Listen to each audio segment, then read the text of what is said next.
Hola, me llamo Cecilia Mir y en este vídeo os hablaré del método científico, que no es nada más que una serie de pasos que hay que seguir desde que te preguntas algo que te inquieta hasta pues, que tienes una respuesta a tu pregunta. ¿Vale? Los pasos que seguir son estos a nivel general. Luego los veremos uno por uno con más detalle. Por ejemplo, a partir de la observación nos hacemos una pregunta. Buscamos algo que nos inquieta. Buscamos información sobre el tema que vaya esta pregunta, para saber qué hay hasta el momento de esa biografía, si es que hay alguna cosa, etcétera, etcétera.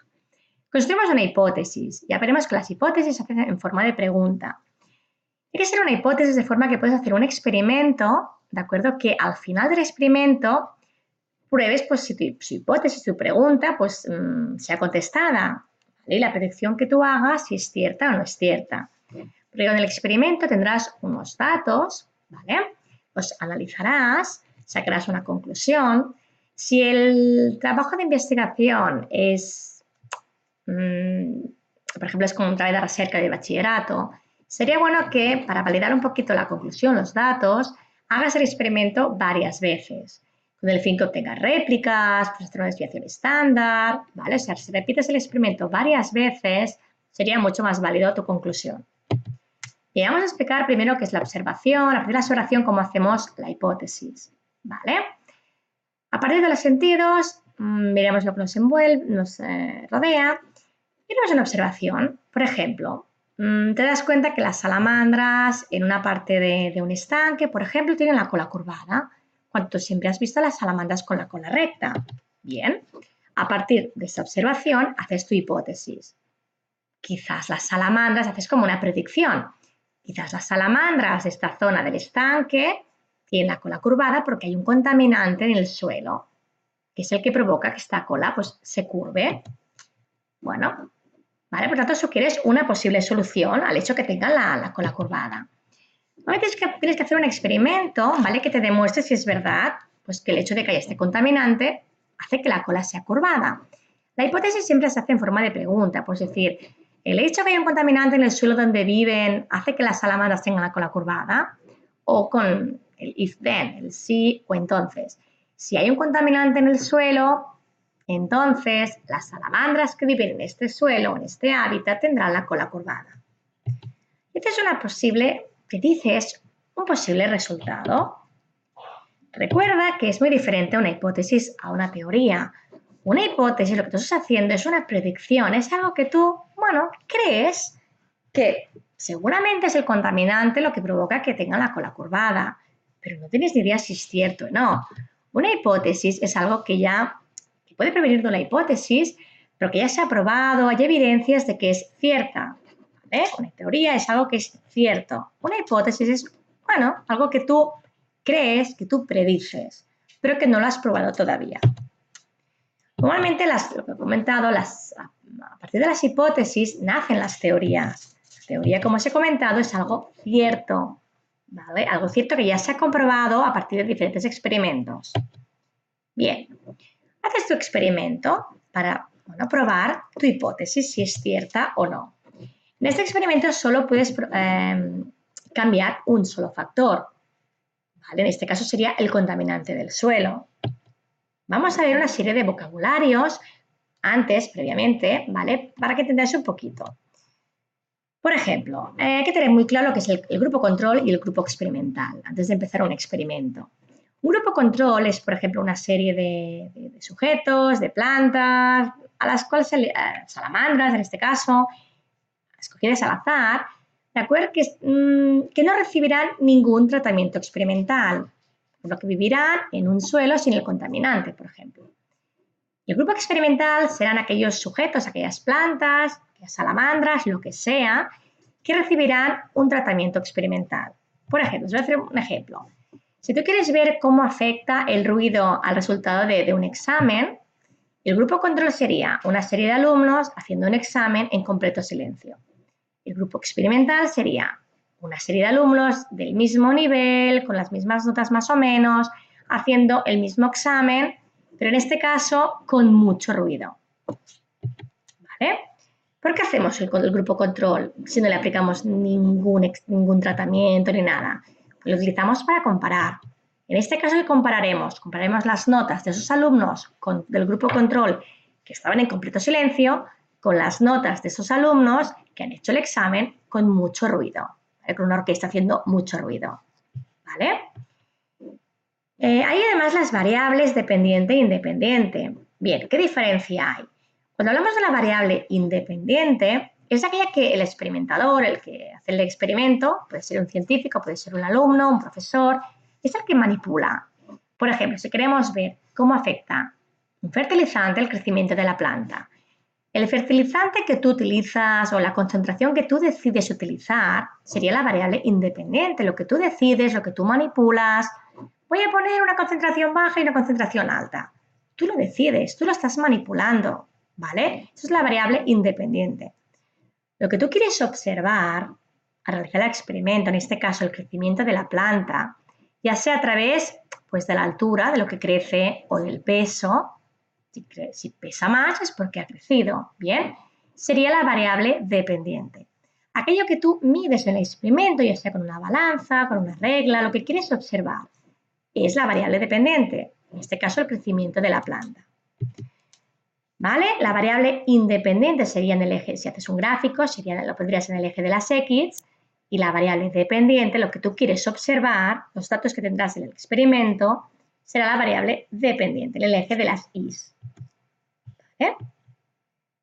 Bien, lo demás tiene que ser constante. ¿Qué significa que lo demás tiene que ser constante? Bueno, eso es lo que hablamos de las variables control, o me gusta más hablar de las variables controladas. ¿Vale? Es decir, la independiente es lo que tú cambias o decides, tú manipulas. La dependiente es lo que tú observarás en el experimento, ¿vale? Lo que medirás. Y lo demás son las variables controladas, los que se deben estar totalmente constantes. Por ejemplo, en este caso del fertilizante sería la cantidad de agua de riego. El agua de riego puede tener o no fertilizante. Si es el grupo control, no tendrá fertilizante. Si es el grupo experimental, sí contendrá fertilizante, ¿vale? Pero el volumen de agua con que riegues la planta tiene que ser el mismo, ¿vale? Si son 50 mililitros, 50 mililitros vas a regar a todas las plantas, planta por planta. Las plantas tienen que ser de la misma especie, o si las has hecho germinar a partir de una semilla, pues la semilla tiene que ser del mismo pack, la misma semilla. La temperatura y luz que reciben tiene que ser el mismo, tiene que estar en la misma área. O sea, lo demás, lo único que puede variar es la variable independiente, el fertilizante, la concentración de fertilizante que tú decides aplicar al grupo experimental. ¿Sí? Las variables controladas, como os he comentado, sería todo esto que acabo de comentar, este párrafo de aquí. Bien, por ejemplo, en este caso, tú quieres ver cómo afecta el crecimiento de una planta, pues diferentes bebidas, como puede ser una Coca-Cola, un zumo de naranja o leche. Estos diferentes riegos o bebidas que tú decides sería la variable independiente. Tú decides, voy a hacer Coca-Cola, voy a hacer zumo, voy a hacer leche. Tú lo estás decidiendo, ¿vale? Eso sería la variable independiente. Lo que tú quieres observar es el crecimiento de la planta. Si la planta crece más o crece menos en función de estas bebidas. Bien, lo que tú medirás, el resultado que te dará el crecimiento de la planta será la variable dependiente. Es el resultado de tu experimento. ¿Qué son las variables controladas? Pues, por ejemplo, las 3 plantas tienen que ser idénticas, tienen que ser igual, la misma especie de planta. Si es un geranio, pues 3 geranios. Si el tiesto, pues las compras en tal sitio, pues compras los 3 tiestos iguales, no va a ser uno más grande y uno más pequeño. Si aquí pones 3 piedrecitas para hacer el drenaje en el tiesto A, pondrás las mismas piedrecitas o parecidas en el B y en el C. El tipo de tierra que utilizas, la cantidad de líquido. Si tú estás regando con 50 mililitros de Coca-Cola, aquí tienen que ser 50 mililitros de zumo y 50 mililitros de leche. No vas a poner aquí 1 litro y aquí vas a poner 100 mililitros. O sea, una serie de control, de variables controladas que tienen que ser siempre constantes. ¿Vale? Es lo que hace que los experimentos en laboratorio se llamen experimentos controlados, porque puedes controlarlo absolutamente casi todo. ¿Vale? Tanto el grupo control como el grupo experimental. Cuando son experimentos de campo, hay alumnos, por ejemplo, que me dicen, voy a ver el crecimiento de plantas que las voy a plantar en mi jardín. Tienen un cacho jardín allá, una cacho casa, plantan sus plantitas en el jardín, controlan, evidentemente, controlan la variable independiente, porque, bueno, el riego, pero, por ejemplo, imaginaros que aquella semana llueve pues ya está un poquito descontrolada la variable independiente, ¿vale? Pero bueno, pueden ver como ha llovido igual en todas las plantas, pues bueno, en principio no tendría que afectar al experimento. Pero digamos que los experimentos de campo, ¿vale? No es lo mismo que no es lo mismo que un experimento controlado en el laboratorio, ¿vale? Es más difícil de controlar. Y peor, bueno, ya los experimentos naturales, donde la variable independiente no se puede manipular. Simplemente observas lo que pasa en la naturaleza directamente, ¿vale? Por ejemplo, vamos a poner un ejemplo, que lo veáis más claro. Si tú quieres ver qué ruta es la más rápida desde tu casa a la escuela, bueno, ¿qué haces? Pues miras con un crono cuánto tiempo, haces una serie de rutas y miras con un crono cuánto tiempo tardas pues, de casa a la escuela en las diferentes rutas que tú has decidido. Y claro, para hacerlo un poquito más exacto tendrías que ser siempre la misma persona, no vas a utilizar un día una persona súper atlética, luego otra persona pues, que mejor escoja, pues no, siempre la misma persona, tú mismo, que hace las diferentes rutas a la misma hora del día, no lo harás un día que estás súper cansado, que vienes de gimnasia, no, ¿vale? De hacer educación física, pues no, será la misma hora, la misma persona, serían las variables controladas, ¿vale? Por ejemplo, las rutas que tú trazas, las rutas que tú decides hacer, será la variable independiente, lo que tú decides, tú manipulas. ¿Qué es lo que vas a medir? El tiempo que tardas en cada ruta. Pues el tiempo será la variable dependiente, lo que obtendrás del experimento. ¿Qué es lo demás? Las variables controladas. La persona que hace la ruta tiene que ir siempre con bambas, la misma hora, pues, o después de comer. ¿Vale? No irás un día con taconazos y el otro día pues irás con bambas. Son las variables controladas. ¿Vale? Además es bueno hacer réplicas. Si una ruta pues la haces pues 5 veces, ¿vale? La segunda ruta 5 veces más. Así de esta forma tienes réplicas. Puedes hacer una media, una selección estándar, que sería básicamente cómo de cerca o de lejos están los resultados respecto a la media que te ha salido. Eso sería la desviación estándar. ¿Vale? Bien, por tanto, recuerda que para que haya un experimento válido tiene que haber los dos grupos, el control y el experimental, ¿vale? Tener muy clara cada variable lo que es, porque tendrás una serie de datos que tendrás que interpretar, son los resultados de tu experimento, ¿vale? Estos datos pueden ser cuantitativos o cualitativos y tienes que organizarlos, ya sea unos otros, tienes que hacer gráficos, tablas, ¿de acuerdo? Un dato cualitativo es una descripción que obtienes, por ejemplo, pues, de los sentidos. Un dato cuantitativo es algo que tú has medido. En este caso es mucho más exacto porque hay una balanza de precisión, por ejemplo, que te dice el peso de la planta, ¿vale? O hay una velocidad, o hay una altura, hay un coste, un tiempo con un cronómetro. Siempre que mides algo pues, con un aparato de laboratorio, tienes unos números, son datos cuantitativos que podemos trabajar en el método científico, son mucho más viables que los cualitativos, que son más subjetivos. Por ejemplo, si imaginaros que quieres ver diferentes alimentos, la cantidad de proteína que hay en cada alimento. Dices, o por ejemplo, diferentes tipos de cervezas, quiero ver dónde hay más proteína. Y ahora haces la prueba del Biuret, donde cambia de color azul, cuando encuentran el enlace peptídico. Sí, vale, pero el color que ves a través de tus ojos es muy subjetivo. Lo ideal sería tener datos cuantitativos, con un espectrofotómetro, con un colorímetro, que te den números, porque los demás, los datos cualitativos están muy bien como complementarios, pero son subjetivos, ¿vale? En un método científico necesitamos datos cuantitativos. Bien, además los datos tienen que ser precisos y exactos o ambos. Lo ideal es que sean ambos. No es la misma precisión y exactitud. Por ejemplo, unos datos pueden ser precisos si siempre que haces el experimento te dan datos muy parecidos. Pero luego miras en la bibliografía y dices, ostras, pues no es lo que pone aquí que tendría que salir.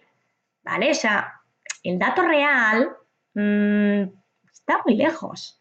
Esos serían resultados precisos, siempre te da lo mismo, pero están muy lejos del valor real, no son exactos. Aquí, por ejemplo, en el segundo caso, son datos que están cerca del valor real que tú puedes encontrar en la bibliografía, pero no son muy precisos porque, bueno, si haces una media o una desviación estándar, la desviación estándar te sale muy alta, ¿vale? Lo ideal sería este último. Haces muchas veces el experimento, te haces réplicas, te sale siempre lo mismo, genial. Y además miras y dices, ostras, mira, es lo que me tenía que salir, ¿vale? Es preciso y exacto el experimento. Pues genial, ¿vale? Entonces, una vez tienes los datos, hay que analizarlos, pues como haces una desviación estándar que lo hace el Excel, lo hace la calculadora, ¿vale? Haces una mediana, tienes que analizarlos porque al final quieres tener una conclusión, ¿vale? No es lo mismo cuando analizas los resultados y haces referencia, pues en el gráfico tal podemos observar cómo pues, la planta número 1 ha crecido 3 centímetros, mientras que la planta número 3 recibía mayor concentración de fertilizante, ha crecido el doble. O sea, estás haciendo referencia a los gráficos, los resultados que has obtenido explicando los gráficos.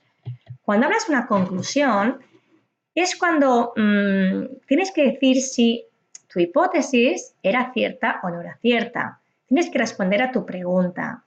Y además es importante que en la conclusión expliques pues, los posibles fallos que has hecho, las posibles mejoras. Si repitieras el experimento, ¿lo volverías a hacer igual? ¿Qué es lo que te ha fallado? ¿Qué te ha salido mal? ¿Vale? Si lo volvieras a hacer, ¿qué cambiarías? ¿Vale? En la conclusión, es importante, pues eso, uno, responder la hipótesis basándote en los datos obtenidos, en el análisis que has hecho, que si ya quieres hacer un trabajo más en serio, pues haces un análisis estadístico, una t-student, ¿vale? Esto ya es ya más high level, ya, si queréis os hago otro vídeo hablando de esto, ya si no me alargaré muchísimo, ¿vale?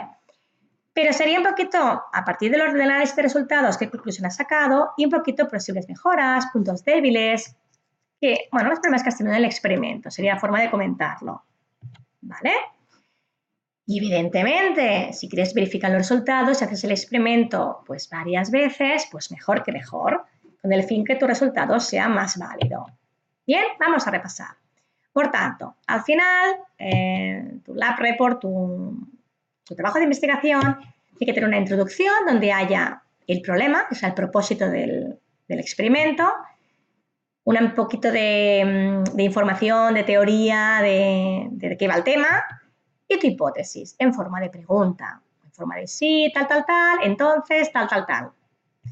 Tiene que haber un material y métodos, donde explicas tu experimento, haces un diseño del experimento, donde haces un listado del material que has utilizado y la metodología que has también utilizado.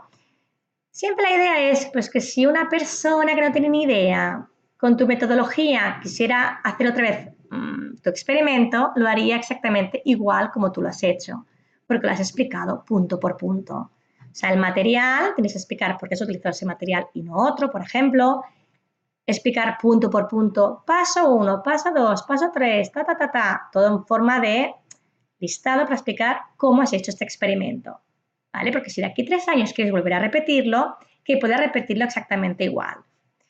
Por eso tendrás unos datos, ¿vale? Que los analizarás, harás una discusión de estos datos, lo que os he comentado.